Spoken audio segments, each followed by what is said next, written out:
ప్రార్థన. మహాపరిశుద్ధుడైన మా కన్న తండ్రి, మహోన్నతుడ, దయగల దేవ, కృపగల ప్రభువ, మీ పవిత్ర నామానికి స్తుతులు స్తోత్రాలు చెల్లిస్తున్నాను తండ్రి. ప్రభువ, కూడి వచ్చినటువంటి పిల్లలందరినీ ఇప్పటి వరకు పాటల ద్వారా మిమ్మల్ని మహిమపరచడానికి వాడుకున్నారు తండ్రి. వాక్య ధ్యానాల ద్వారా ప్రభ మిమ్మల్ని మహిమపరచడానికి వాడుకున్నారు. ఈ వేదికను మీకు అనుకూలమైనదిగా, మీ నామానికి మహిమకరమైనదిగా, మీ సత్యమును వెదజల్లుటకు ఉపయోగకరమైనదిగా మలిచినందుకు స్తోత్రం తండ్రి. పిల్లలందరినీ దీవించండి, ఆశీర్వదించండి. మీ సత్యవాక్యమును ప్రకటింపబోతూ ఉండగా మీ సహాయము, సమాధానము మీ దాసునిగా నాకు దయచేయండి. జ్ఞానవాక్కులు మీ బిడ్డలందరికీ వినిపింపజేయండి. ఘనత, మహిమ, ప్రభావములు మీకు మాత్రమే చెల్లిస్తూ మీ దాసునిగా మీ ఆత్మ సహాయమును కోరుతూ యేసుక్రీస్తు ప్రభు వారి దివ్యనామంలో ఈ ప్రార్థన మనవులు సమర్పించి మీ వద్ద నుండి జవాబు పొందుకుంటున్నాం మా కన్న తండ్రి, ఆమేన్. ప్రియమైన దైవజనాంగమా, సర్వశక్తుడకు దేవుడు సంఘముగా మనల్ని అందరినీ ప్రేమించి ప్రత్యేకపరిచి ఈరోజు ఇక్కడ ఇలా మనమందరం కూడి ఆయనను మహిమపరిచే, ఆయన ఆరాధించే గొప్ప అవకాశాన్ని మనకు అనుగ్రహించారు. దేవుని యొక్క జ్ఞానం అది ఎంత విలువైనదైనా కూడా ఎక్కడ దొరుకుతుంది అనే ప్రశ్న మనకు లభిస్తే, ఎక్కడ దొరుకుతుంది, బంగారం ఎక్కడ దొరుకుతుంది అనే ప్రశ్న వచ్చింది అనుకోండి. బంగారం ఎక్కడ దొరుకుద్ది మనకి? ఎక్కడ పడితే అక్కడ దొరుకుద్దా? కిరణ కొట్లోకి వెళ్ళి 2 కాసులు బంగారం ఇవ్వనంటే ఇస్తాడా? ఇవ్వడా? ఇస్తాడా? ఇవ్వడా? ఇవ్వడు. బియ్యం కొట్లోకి వెళ్ళి 2 కాసులు బంగారం ఇవ్వనంటే ఇస్తాడా?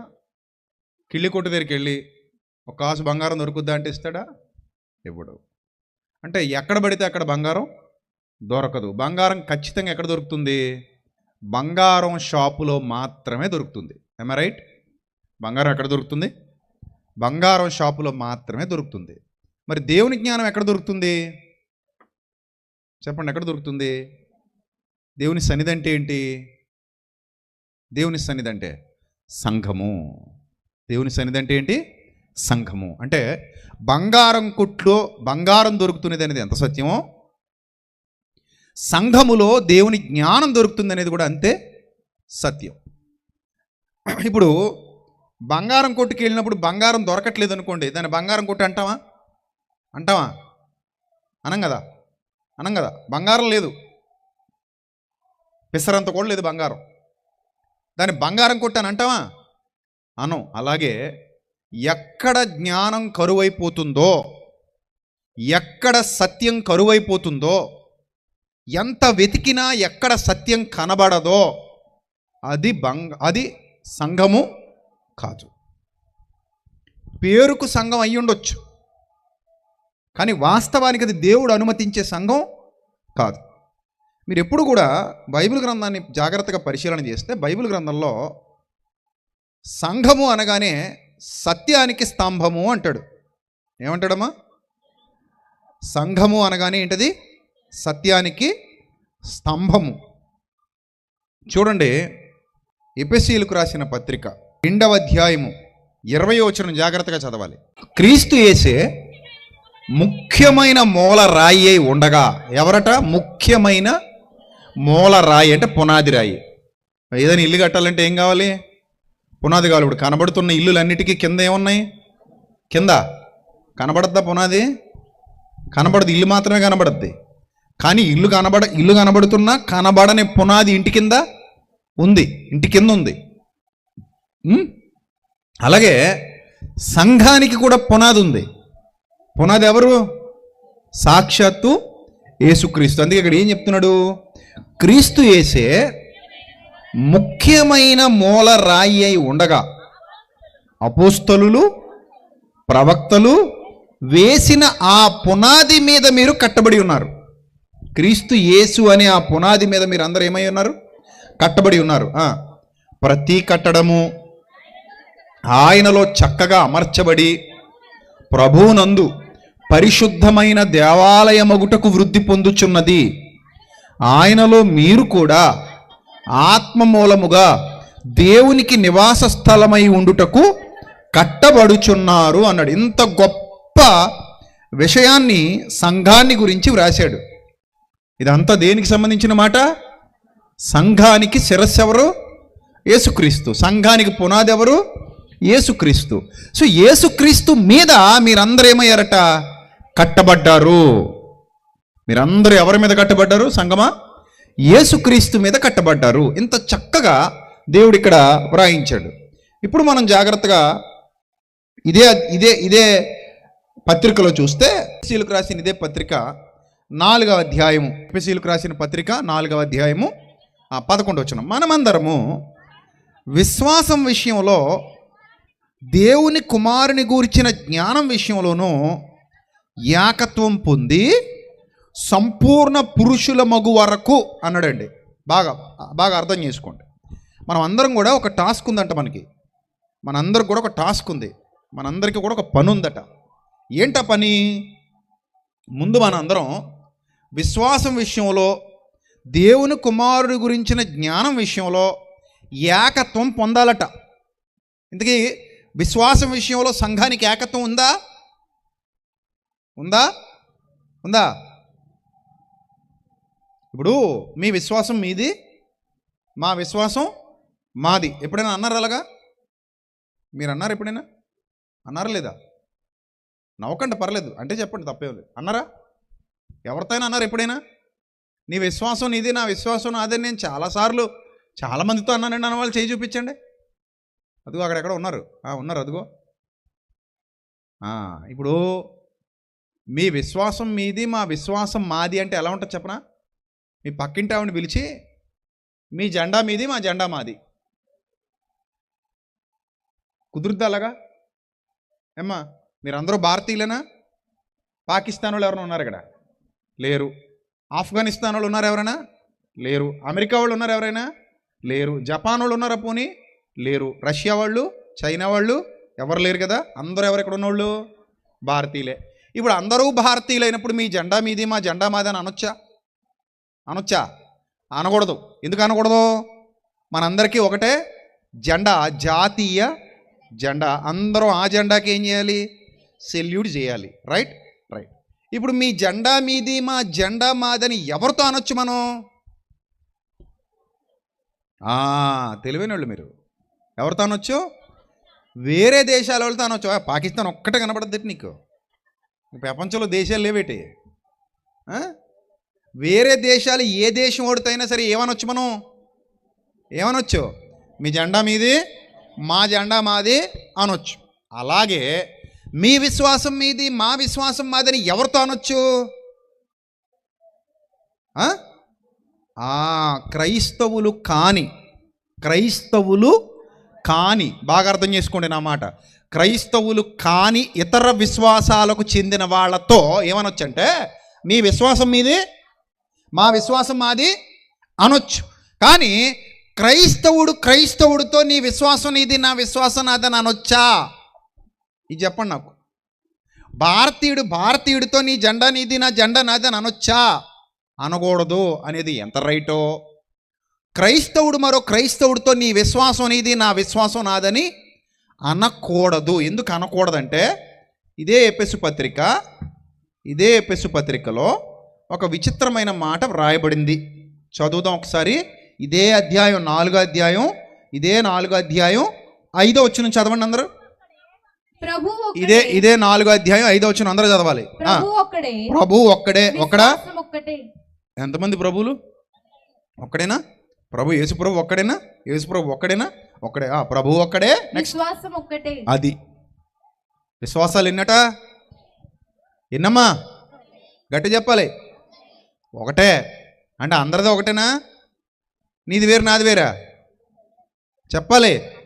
అందరిది ఒకటే విశ్వాసము.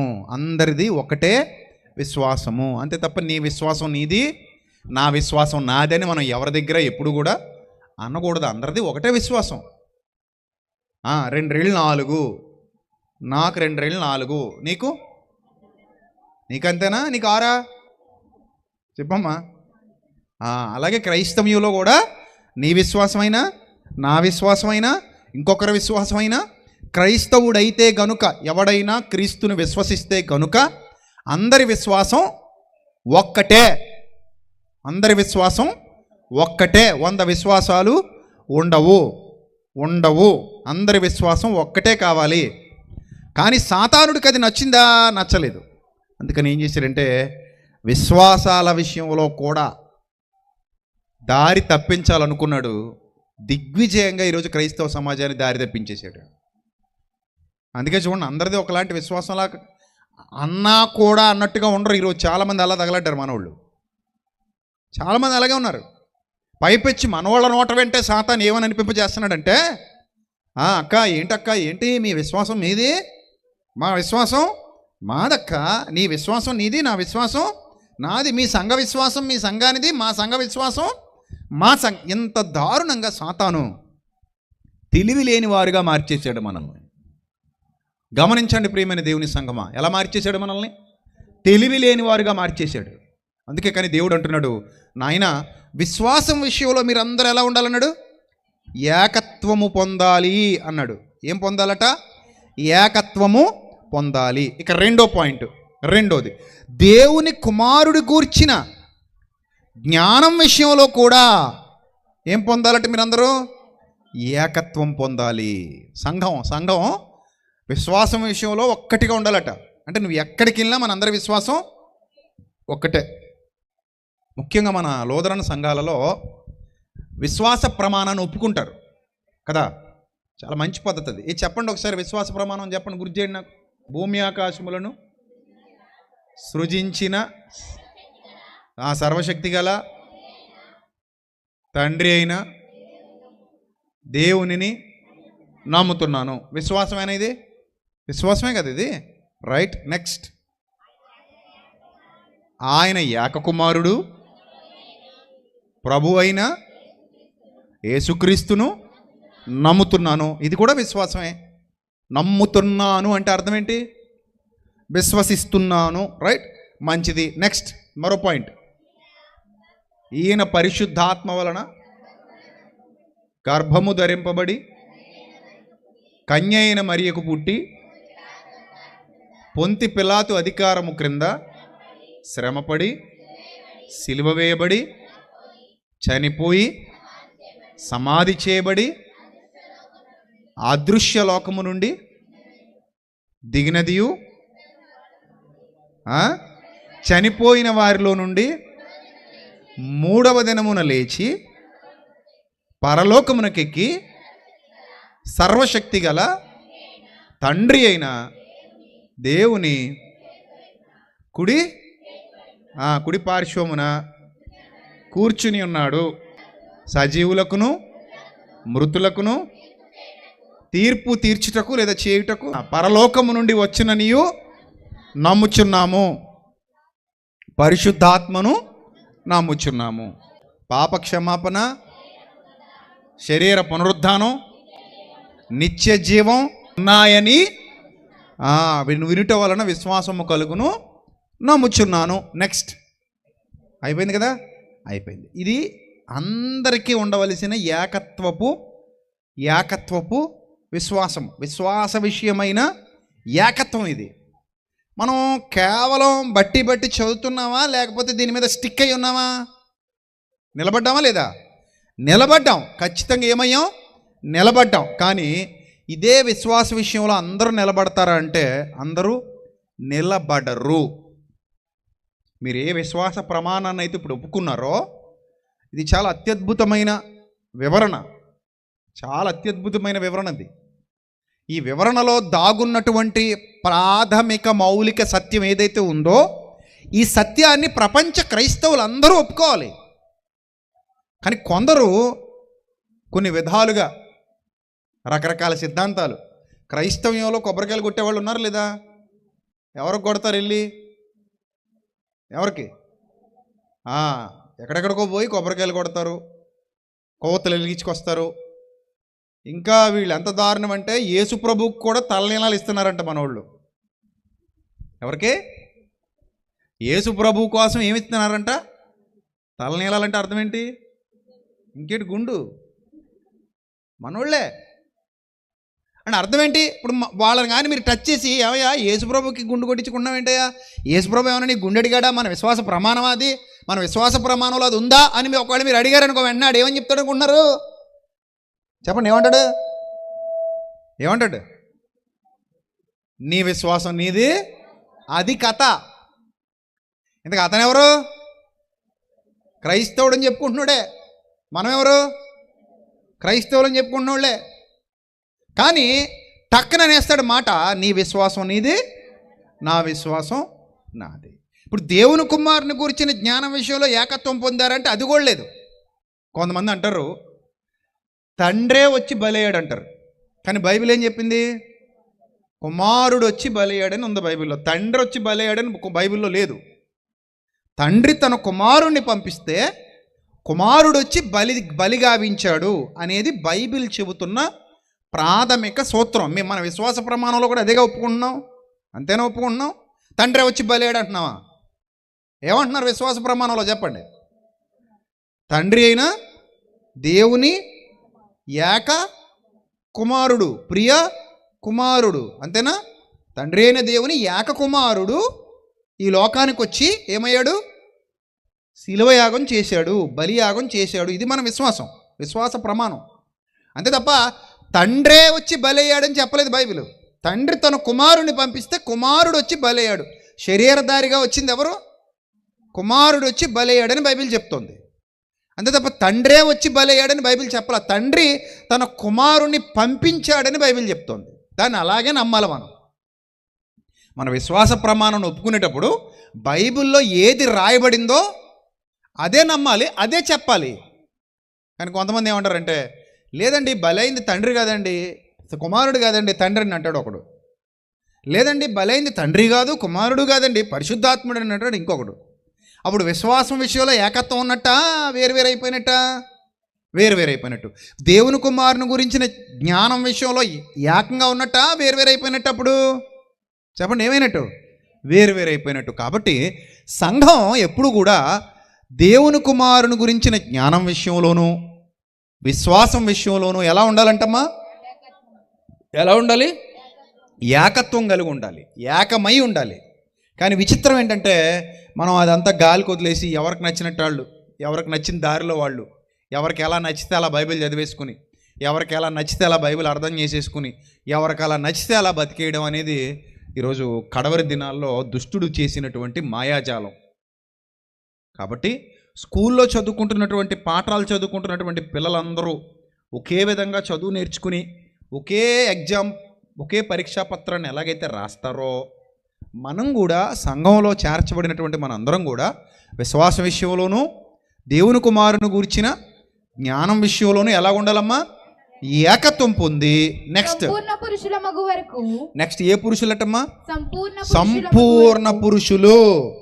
సంపూర్ణ పురుషులు అంటే చూడండి, డాక్టరేట్ ఇవ్వాలనుకోండి ఎవరికైనా ఎప్పుడు ఇస్తారు? జాయిన్ అయిన రోజు ఇచ్చేస్తారా? మరి ఎప్పుడు ఇస్తారు? కోర్సు మొత్తం కంప్లీట్ అయ్యాక ఎగ్జామ్ పెట్టి ఎగ్జామ్లో పాస్ అయ్యాక అప్పుడు ఏమిస్తారు? డాక్టరేట్ ఇస్తారు, అప్పుడు సర్టిఫికెట్ ఇస్తారు. ఇప్పుడు మనం కూడా సంఘం కూడా జ్ఞానానికి కేంద్రం అవ్వాలి, సంఘం జ్ఞానానికి నిలయం అవ్వాలి, సంఘం జ్ఞాన సముపార్జనలో ఉండాలి. జ్ఞానం సంఘంలో తప్ప ఎక్కడ దొరకకూడదు. అంత ఎక్కువ నాలెడ్జ్ సంఘం గెయిన్ చేయాలి. అర్థమైందా? నానా విధమైన జ్ఞానము ఎవరి ద్వారా తెలియపరచబడాలి? సంఘము ద్వారా తెలియపరచబడాలి. సంఘం అంత గొప్ప స్థితిలో ఉండాలి, సంఘం అంత గొప్ప స్థాయిలో ఉండాలి. దేవుడు కోరుకుని సంఘాన్ని అందుకే స్థాపించాడు. దేవుడు సంఘాన్ని స్థాపించింది ఎందుకు? మీరందరూ జ్ఞానవంతులు కావాలని, మీరందరూ వివేకవంతులు కావాలని. అంటే మీరు సంఘానికి వస్తున్నారంటే ఎందుకు వస్తున్నారు? ఉల్లిపాయలు పాటెట్టడానికా? మరెందుకు? బీరకాయలు పాటెట్టడానికా? మరెందుకు? క్యాలెండర్లు పాట పాడుకోవడానికా? కొన్ని సంఘాల్లో క్యాలెండర్ల పాట అంటే గొడవ పెట్టేసుకుంటున్నారు. మరి గొడవ. మీరు దేవుని సంఘానికి వచ్చేది దేవుని జ్ఞానాన్ని మీ సొంతం చేసుకోవడానికి. దేవుని నామానికి మహిమ కలుగును గాక. చదవండి, అక్కడ ఏమంటున్నాడంటే సంపూర్ణ పురుషులైపోవాలట. సంపూర్ణ పురుషులైపోవాలి. స్కూల్కి వచ్చాం, సంపూర్ణ పురుషులు. ఇప్పుడు 10th క్లాస్కి వచ్చావురా, ఇంకా ఎక్కాలు కూడా రావురా నీకు అంటే ఎలాగున్నది? మరి అలాగే సంఘం అట సంపూర్ణ పురుషులు అవ్వడానికట. సంఘం ఎందుకట? క్రీస్తునందు ఏమవ్వాలట? మనందరం ఏమవ్వాలి? సంపూర్ణ పురుషులు అవ్వాలి. సంపూర్ణ పురుషులు అవ్వాలి. చూడండి, మరి ఇక్కడ సంపూర్ణ పురుషులు ఎంతమంది అయ్యారు?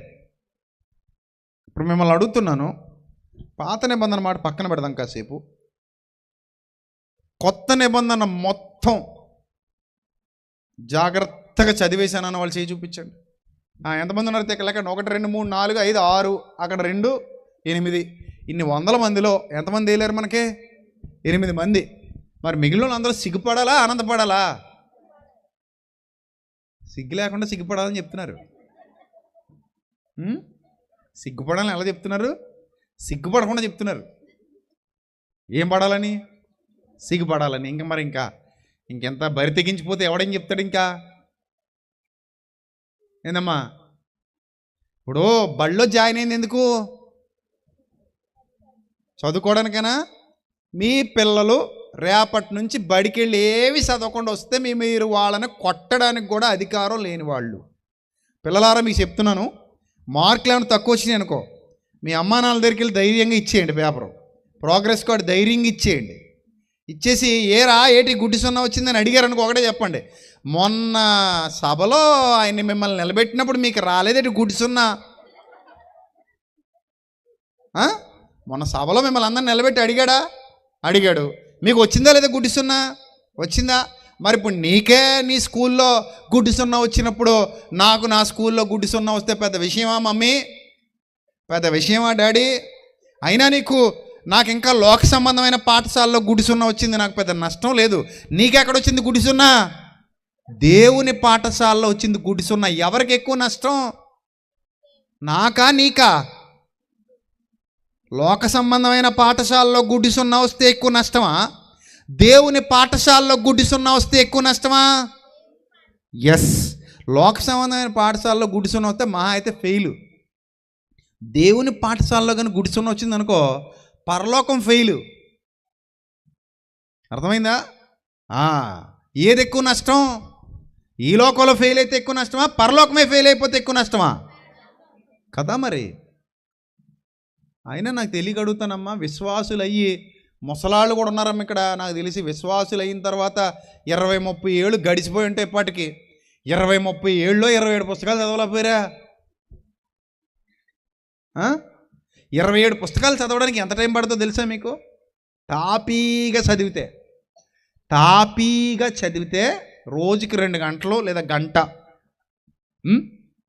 తాపీగా ప్రశాంతంగా చదివితే 3 నెలలు ఎక్కువ. కొత్త నిబంధన పూర్తి చేయడానికి 3 నెలలు ఎక్కువ, బాగా ఎక్కువ 3 నెలలు. అలాంటిది సంవత్సరాలు గడిచిపోయాయి, సంవత్సరాలు దొర్లిపోయాయి, ఇప్పటిదాకా ఇంకా కొత్త నిబంధనే మన బతుకులు ఏమవలేదు, పూర్తి చేయలేదు. కానీ అందరి దగ్గర బైబిళ్ళు ఉన్నాయి. మరి ఏం చేద్దామని కొనుక్కున్నారో నాకు అర్థం కావట్లేదు. బైబిల్ లేని వాళ్ళు చేయొద్దండి. నా దగ్గర బైబిల్ లేదన్న వాళ్ళు చేయొద్దండి. ఎవరిని ఉన్నారా? ఎవరు లేరు. అందరి దగ్గర ఏమున్నాయి? బైబిళ్ళు ఉన్నాయి. కూర్చోండి అమ్మా, మీ 8 మంది కూర్చోండి. ఇంకా ఇప్పుడు అందరి దగ్గర బైబిళ్ళు ఉన్నాయి, కానీ ఎవరు కూడా 27 పుస్తకాలు చదవలేకపోయారు. అంటే దీన్ని బట్టి మీరు అందరూ ఏమవ్వాలి? బాధపడాలి, దేవునికి లెక్క చెప్పాలి. బైబిల్ ఇచ్చినవాడు ఎందుకు చదవలేదని కూడా అడుగుతాడు. అడుగుతాడు. ఇక్కడ ఏం చెప్పాడు బైబిల్ గ్రంథంలో? సంపూర్ణ పురుషులు అవ్వాలి అన్నాడా లేదా? ఏమా అన్నాడా లేదా? అన్నాడు. సంపూర్ణ పురుషులగు వరకు అనగా క్రీస్తునకు కలిగిన సంపూర్ణతకు సమానమైన సంపూర్ణత కలవారగు వరకు ఆయన ఏలాగు నియమించెను. చూసారా? ఆయన ఏం చేశారట? నియమించెను. ఈ నియమం ఎవరు చేశారు? మనుషులు చేశారా? దేవుడు చేశాడా? దేవుడు చేశాడు. ఇప్పుడు వాక్యం చదవమని చెప్పేది నేనా అమ్మా దేవుడా? చెప్పండి అమ్మ, ఎవరు చెప్పారు? దేవుడేగా చదవమని చెప్పాడు. దివారాత్రము దాన్ని ఏం చేయమన్నాడు? ధ్యానించండి అన్నాడు. కానీ మనం దివారాత్రం మాట పక్కన పెట్టు, రాత్రి పగలు మాట పక్కన పెట్టు, కనీసం పగటిపూట ఒక అర్ధగంట, పగటిపూట ఒక గంట, లేదా రోజుకు కనీసం ఒక పావు గంట టైం పెట్టుకొని ఏదేమైనా సరే ఖచ్చితంగా క్రొత్త నిబంధన పూర్తి చేయాలి అని మనసు పెట్టి, మళ్ళీ ఏదో చదువుకుని వెళ్ళిపోవడం కాదు, అలాగే ఎవరైనా చదివేస్తారు, దానివల్ల ఉపయోగం లేదు. కొంచెం మనసు పెట్టి వచనాన్ని అర్థం చేసుకుంటూ మనసంతా అక్కడే కేంద్రీకరించి జాగ్రత్తగా చదువుకుంటూ వెళదామన్న ఆలోచన కూడా చాలామందికి లేదు. మరిది లెక్క అడిగేదా లెక్క అడగందా? ఖచ్చితంగా దేవుడు అడుగుతాడా అడగడా? అడుగుతాడు. సిద్ధపడండి. మరి ఇప్పుడు నాకు కాబట్టి పెద్ద విషయం ఏం కాదు, నేను ఇప్పుడు ఉంటాను, కాసేపు తర్వాత నేను వెళ్ళిపోతాను, మీ దారి మీది, నా దారి నాది. కానీ దేవుడి దగ్గర తప్పించుకునే అవకాశం ఉండదు. ప్రియమైన దేవుని సంగమా, గుర్తుపెట్టుకోండి. ఖచ్చితంగా దేవునికి ఏం చెప్పాలి? లెక్క చెప్పాలి. మరి అప్పుడు తప్పించుకోగలరా? తప్పించుకోలేరు. ఇప్పుడు మిమ్మల్ని అడుగుతున్నాను, ఎందుకు చదవలేదంటారు మీరు ఇన్ని సంవత్సరాల్లో? బాప్తిస్మం పొంది 10 ఏళ్ళు అయిపోతుంది అన్న వాళ్ళు చేయొద్దండి. 10 ఏళ్ళు అంటే ఇక్కడ ఎవరో బాప్తిస్మం పొందిన వాళ్ళు కూడా లేరా? ఉన్నారా? పోనీ కొంచెం తగ్గిద్దాం. 5 ఏళ్ళు బాప్తిస్మం పొంది 5 ఏళ్ళు అయిపోతుందండి అన్న వాళ్ళు చేయొద్దండి. 5 ఏళ్ళు ఏమ్మా, 5 ఏళ్ళు అయిన వాళ్ళు ఉన్నారు లేదా? ఉన్నారు. కానీ ఎందుకు చేయట్లేదు? మళ్ళీ క్వశ్చన్ అదే రిపీట్ అవుద్దని. ఎందుకులే చెయ్యెత్తిన దగ్గర నుంచి మళ్ళీ ఇదే అడుగుతాడు. ఏమడుగుతాడు? ఏమ్మా 5 ఏళ్ళ నుంచి ఏం చేస్తున్నావు? గొర్రెలు కాస్తున్నావా? 5 ఏళ్ల నుంచి బాప్తిస్మం పొందిన వాళ్ళు ఒక వాగ్దానం చేస్తారు. ఏమనో తెలుసా? ఒక నినాదం ఉంటుంది. ఏమనంటే, నా మట్టుకైతే బ్రతుకుట క్రీస్తే, చావైతే లాభమే. నినాదంలో చాలా గాఢత ఉంటుంది. నా మట్టుకైతే బ్రతుకుట క్రీస్తే, చావైతే లాభమే. చచ్చిపోతేనే లాభం మాకు అనేంత గొప్ప నినాదం అది. అంత పెద్ద నినాదం చేస్తారే. మరి అంత పెద్ద నినాదం చేస్తున్న మీరు, బాప్తిస్మం పొందిన మీరు 27 పుస్తకాలు ఉన్నటువంటి బైబిల్ని ఎందుకు చదవడానికి ఇష్టపడట్లేదు? ఎందుకు ధ్యానించట్లేదు? ఎందుకు కోర్సు పూర్తి చేయట్లేదు? కోర్సు పూర్తి చేయకపోతే ఏమవరట? సంపూర్ణ పురుషులు కారు అని ఉంది బైబిల్లో. మరి నేను చెప్పానా? బైబిల్లో ఉందా? చెప్పాలమ్మా. నేనేమో రాసుకొచ్చానా? మీ బైబిల్లో అలాగే ఉందా? అలాగే ఉంది. సంపూర్ణ పురుషుల మగు వరకు అనగా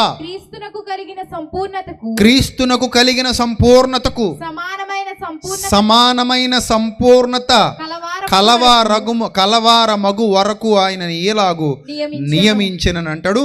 పరిశుద్ధులు సంపూర్ణులగునట్లు, అంటే సంఘం. పరిశుద్ధులు అంటే ఎవరు? సంఘం. సంపూర్ణులగునట్లు క్రీస్తు శరీరము క్షేమాభివృద్ధి చెందుటకు. క్రీస్తు శరీరం అనగా సంఘం ఏం అభివృద్ధి చెందాలట?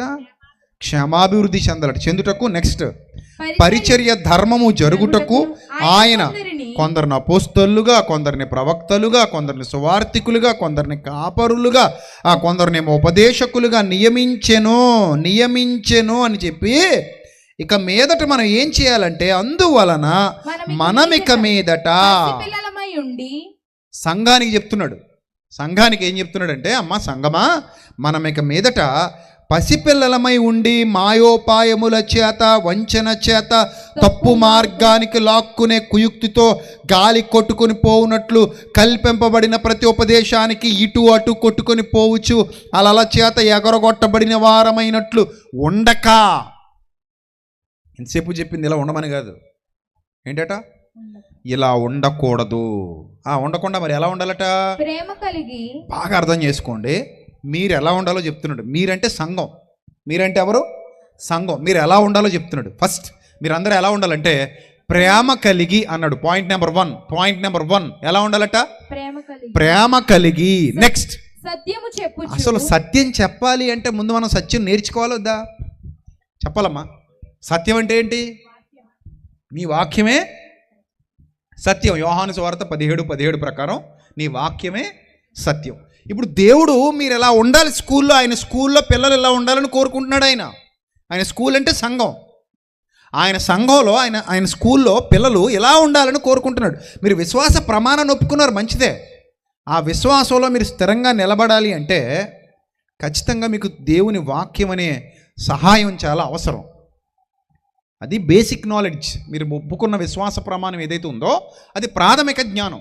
ఈ ప్రాథమిక జ్ఞానం పరిపూర్ణ జ్ఞానం వైపు అడుగులు వేయాలి. పరిపూర్ణ జ్ఞానం వైపు అడుగులు వేయాలి అంటే మీకు దేవుని వాక్యం సహాయం కావాలి. అందుకే ఇక్కడ ఏమన్నాడు, ఇలా ఉండక ప్రేమ కలగాలి. ఫస్ట్ సంఘానికి ఏముండాలట, ప్రేమ ఉండాలట. ప్రేమ ఎందుకు ఉండాలంటే ఇక్కడ దేంతో పోల్చానంటే సంఘాన్ని 16వ వచనం ఒకసారి చదవండి, మళ్ళీ ఇక్కడికి వద్దాం.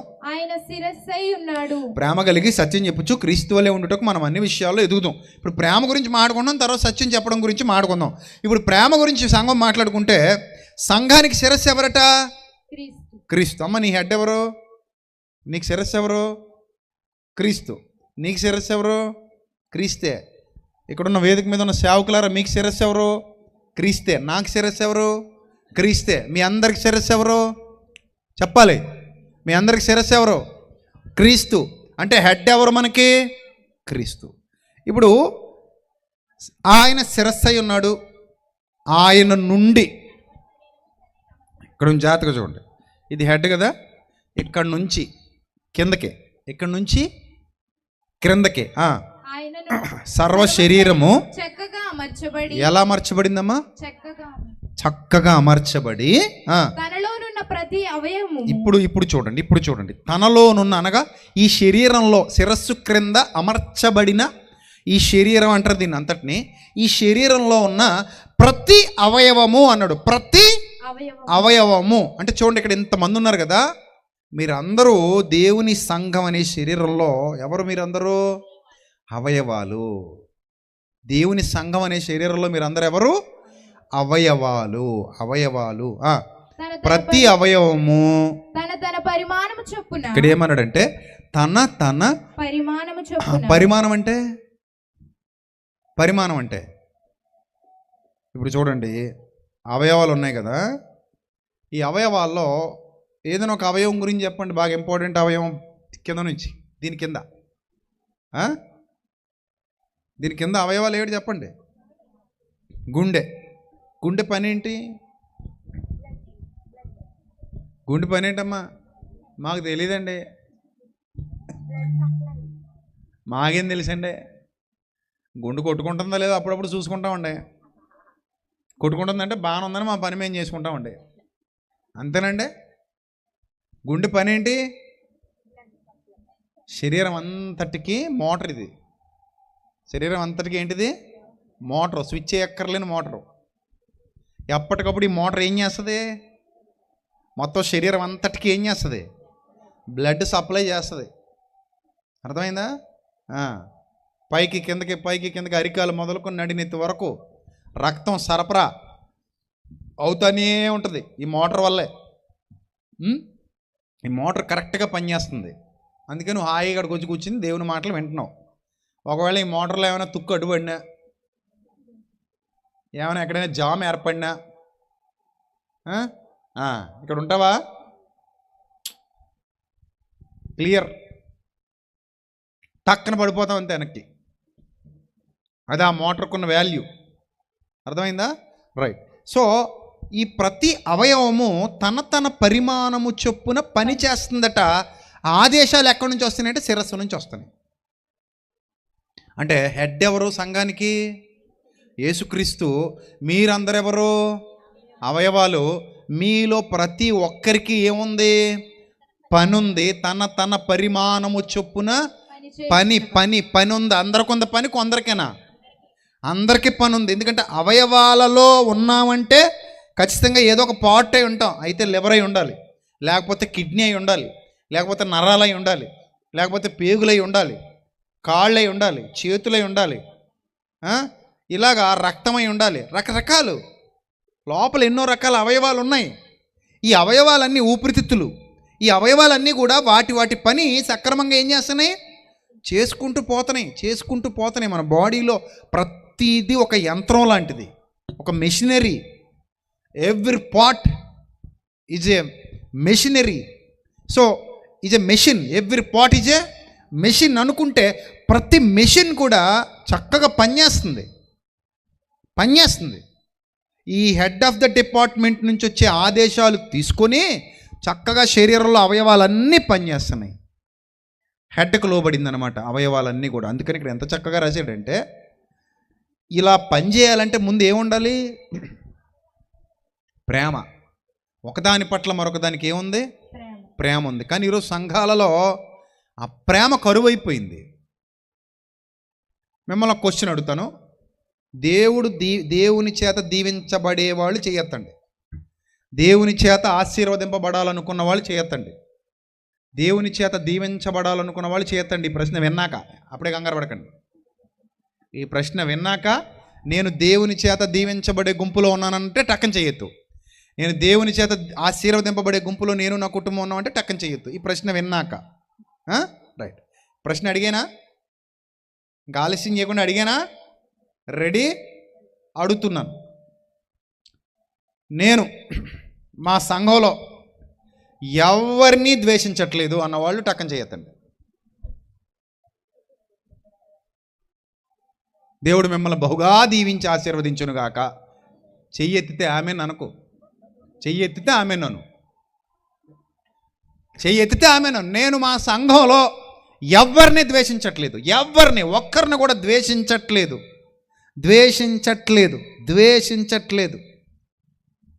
ఈ ప్రశ్న నీకు అర్థమైందని నాకు అర్థమైంది.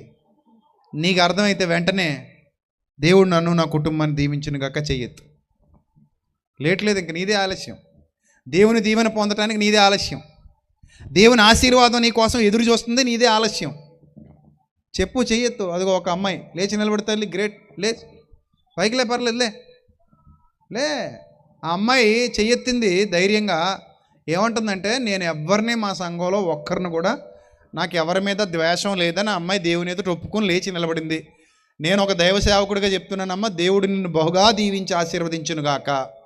ఆమెన్. రైట్. ఇంకెవరిని ఉన్నారు ఇక్కడ అలాగా? నువ్వు నిలబడు తల్లి, నువ్వు అప్పుడే కూర్చోక, నేను చెప్పా కూర్చుంది కానీ నిలబడు. ఇంకెవరిని ఉన్నారు ఇక్కడ అలాగా? నాకు ఎవరి మీద ద్వేషం లేదు ఇక్కడ, ఎవరి మీద ద్వేషం లేదు ఇక్కడ, ఒక్కరి మీద కూడా నాకు ద్వేషం లేదన్నవాళ్ళు ఎవరు లేరా? అమ్మాయి ఉంది కదా ధైర్యంగా లేచింది. అంటే మీరు అందరూ కుళ్ళు బుద్ధులోళ్ళా? అందరిది కుళ్ళు బుద్ధేనా? పక్కోళ్ళు పడి ఎడుతూ ఉంటారేంటి ఎప్పుడును? ద్వేషమా, అసూయ, ఎవరొకరి మీద కుళ్ళు కుతంత్రాలు, ఈ దరిద్రం అంతా మనసులో ఉంటుంది. ఎప్పుడు పక్కోడిని చూసి ఏడుస్తూ ఉంటారా? పక్కోడిని ద్వేషిస్తూ ఉంటారా? మరే ఆ అమ్మాయిలాగా చెయ్యొద్దండి అమ్మా, తప్పే ఉంది. ఉన్నారా అలాంటి వాళ్ళు? లేరా? అమ్మ నీకేమన్నా ద్వేషం ఉంది ఎవరి మీదైనా? మరి ఏమన్నా అలా చూస్తున్నావే సెంటర్లో విగ్రహంలాగా? కదులు మెదులు లేకుండా ఇప్పుడు జీవంగల దేవుని పిల్లలు మీరు విగ్రహాలు కాదు కదా. మీరు సెంటర్లో బొమ్మలు అనుకోండి, అలాగ ఉంటాయి. కాగిరి అట్టేసినా కదలవు, తుడుచుకోవు, ఎందుకంటే బొమ్మలు కాబట్టి. మీరు బొమ్మలా మనుషులా? మరి మనుషులైతే మీకు ఏముండాలి? స్పందన ఉండాలి. స్పందన ఏముండాలి? స్పందన. ఇప్పుడు మీ అందరికీ ఒకటే చెప్తున్నాను, మీకు ఎవరి మీద కూర్చోదాలి, ఎవరి మీద మీకు ద్వేషం లేకపోతే, నాకెవరి మీద ద్వేషం లేదు అని మీరు సమాధానం ఇవ్వగలిగితే మీరు ధన్యులు. ఎందుకంటే మీరు ఏం కలిగి ఉన్నారు చెప్పండి? ఏం కలిగి ఉన్నారు? ప్రేమ కలిగి ఉన్నారు. సంఘంలో అందరూ ఏం కలిగి ఉన్నారు? ప్రేమ కలిగి ఉన్నారు. ప్రేమ కలిగి ఉండడం అంటే అర్థం ఏంటి? అవయవాల్లో ఒకదానికి ఏముండాలి? ప్రేమ లేదనుకోండి, అవయవాలు ఇలా ఉంటాయేటి? ఒక్కదాని మీద ఒకటి దాడి చేసుకుంటే ఎవరు పోతారు? మీ కుటుంబంలోనే మీరు కత్తులు పట్టుకుని నరుక్కున్నారనుకోండి, ఎవరికి నష్టం? మీకే నష్టం. మీ చేతులు రెండు కలిసి దెబ్బలాడుకుని ఒకదాన్ని ఒకటి నరుక్కుంటే ఎవరికి నష్టం? మీ శరీరానికే నష్టం. పోనీ ఇప్పుడు చేతులు రెండు కాకుండా రెండు చేతులకి రెండు కాళ్ళకి యుద్ధం జరిగి కాళ్ళు చేతుల మీద తిరగబడి చేతులు కాళ్ళ మీద తిరగబడితే ఎవరికి నష్టం? అది మీకే నష్టం. చేతులు కళ్ళును పొడి చేస్తే ఎవరికి నష్టం? మీకే నష్టం. అవునా? అంటే మన శరీర అవయవాల మీద దాడి చేస్తే, ద్వేషాన్ని పెంచుకుంటే దేనికి నష్టం? శరీరానికి నష్టం. అలాగే సంఘంలోని వారినే ద్వేషించడం మొదలు పెడితే ఎవరికి నష్టం? సంఘానికి నష్టం. సంఘానికి నష్టం జరిగితే ఆటోమేటిక్గా ఎవరికి నష్టం? దేవునికి, శిరస్సుకి నష్టం. కాబట్టి సంఘం ఎలా ఉండాలని కోరుకున్నాడు? ప్రేమ కలిగి. ఇప్పుడు మీ శరీరంలో అవయవాలు ప్రేమ కలిగి ఉండాలని మీరు కోరుకుంటున్నారా? ఒకదానికొకటి వ్యతిరేకం అవ్వాలని మీరు కోరుకుంటున్నారా? చెప్పండి.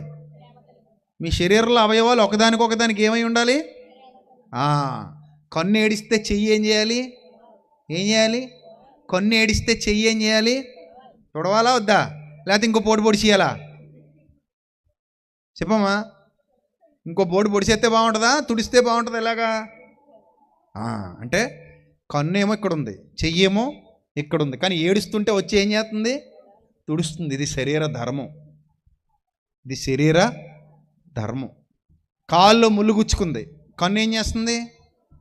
ఏడుస్తుంది. ఇది శరీర ధర్మం. కాల్లో ముళ్ళు గుచ్చుకుంటే కన్ను ఏం చేస్తుంది? ఏడుస్తుంది. శరీర ధర్మం. అప్పుడు చెయ్యిళ్ళు ఏం చేస్తుంది? ఆ ముళ్ళు తీస్తుంది. ఇది శరీర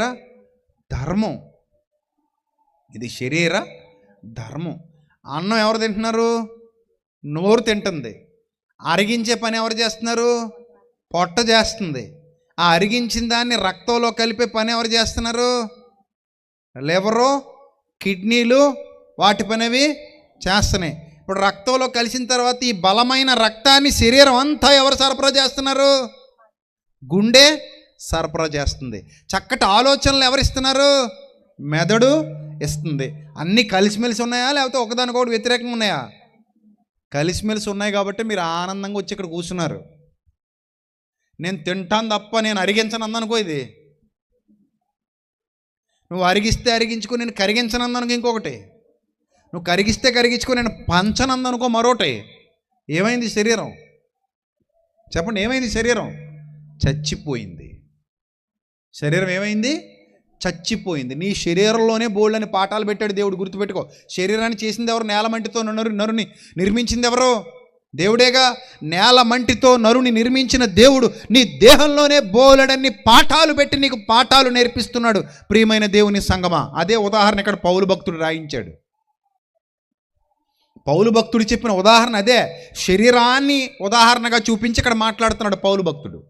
ఏమంటున్నాడంటే, ప్రేమయందు ఆయన శిరస్సు ఉన్నాడు కనుక ఆయన నుండి సర్వశరీరం చక్కగా అమర్చబడి తనలోనున్న ప్రతి అవయవము తన పరిమాణము చొప్పున పనిచేయుచుండగా ప్రతి కీలు వలన కలిగిన బలము చేత అతకబడి, అబ్బా ఎంత మంచి మాట, ప్రతి కీలు వలన కలిగిన బలము చేత ఏమై అతకబడి ప్రేమయందు తనకు క్షేమాభివృద్ధి కలుగునట్లు శరీరమునకు అభివృద్ధి కలుగజేసుకొనుచున్నది. ఎంత మంచి ఉదాహరణ చెప్పాడు. సంఘానికి శరీరానికి లింక్ పెట్టాడు. దేనికి లింక్ పెట్టాడు? సంఘానికి శరీరానికి లింక్ పెట్టి చక్కటి ఉపదేశం చేశాడు ఇక్కడ పౌలు భక్తుడు సంఘానికి. ఏమనంటే, మీరు నాయన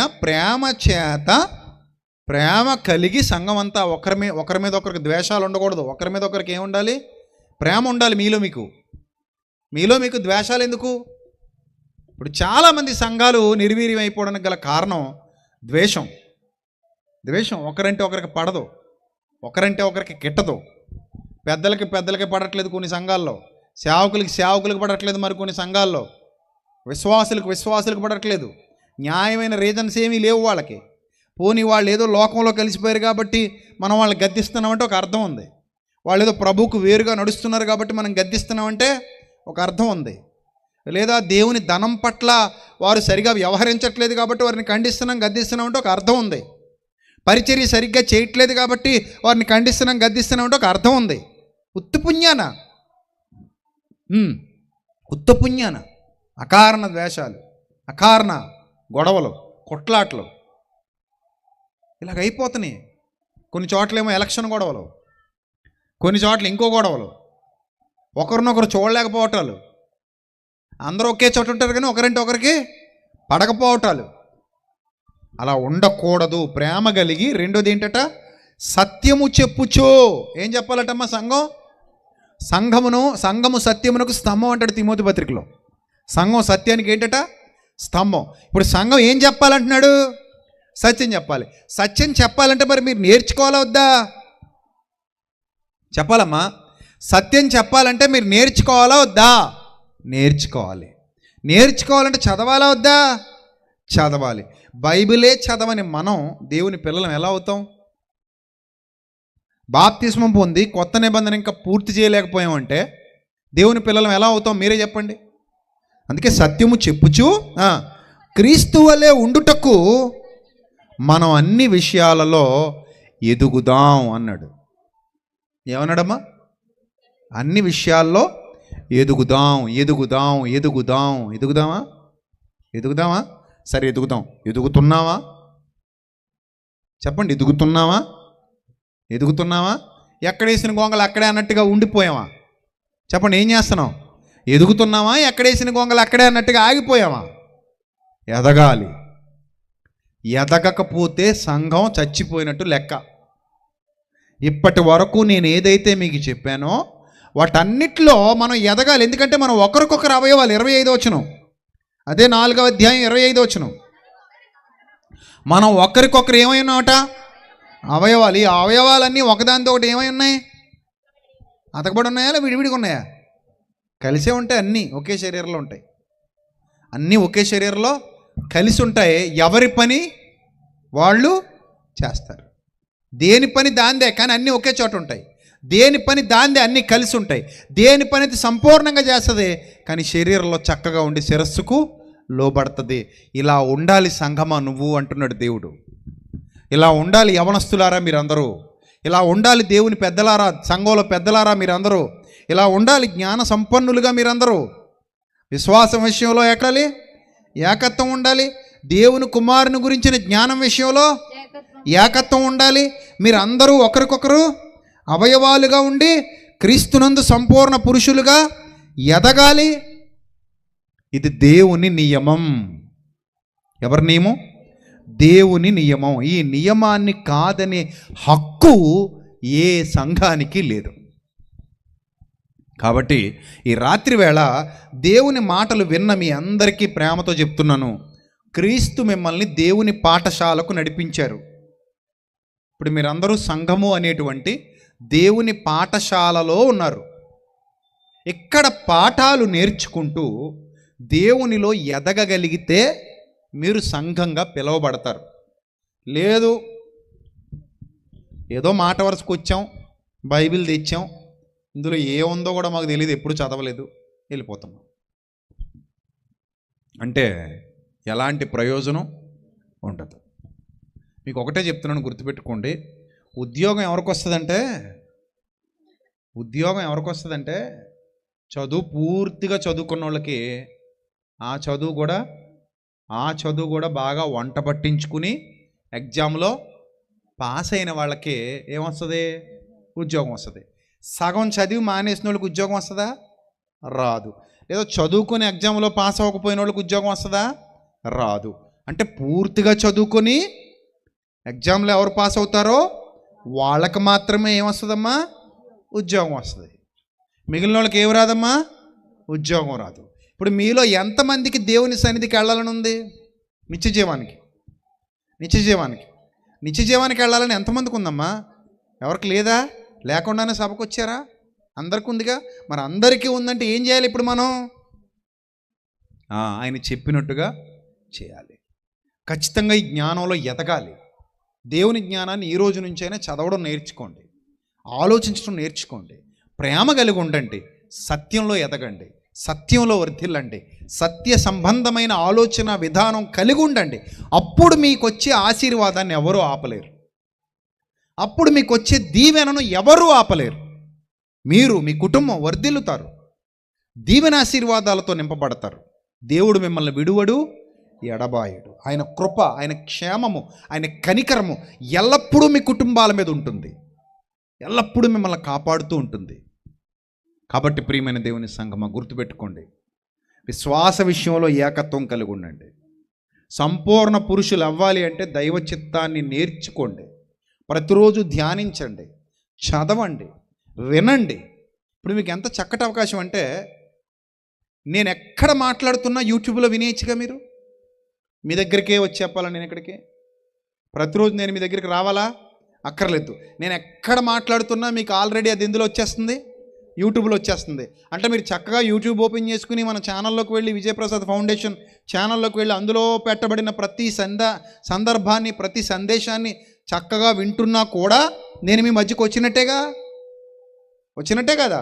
అంటే ఒక సేవకుడిగా దేవుడు నన్ను నిలవబెట్టుకుని నా ద్వారా తన యొక్క సత్యవాక్యాన్ని వివరింపజేస్తున్నప్పుడు, లేదా నాలాంటి సేవకుల ద్వారా సత్యవాక్యాన్ని వివరింపజేస్తున్నప్పుడు మీరు చక్కగా ఇంటి దగ్గరే ఉండి నేర్చుకునే మంచి అవకాశం ఈ తరంలో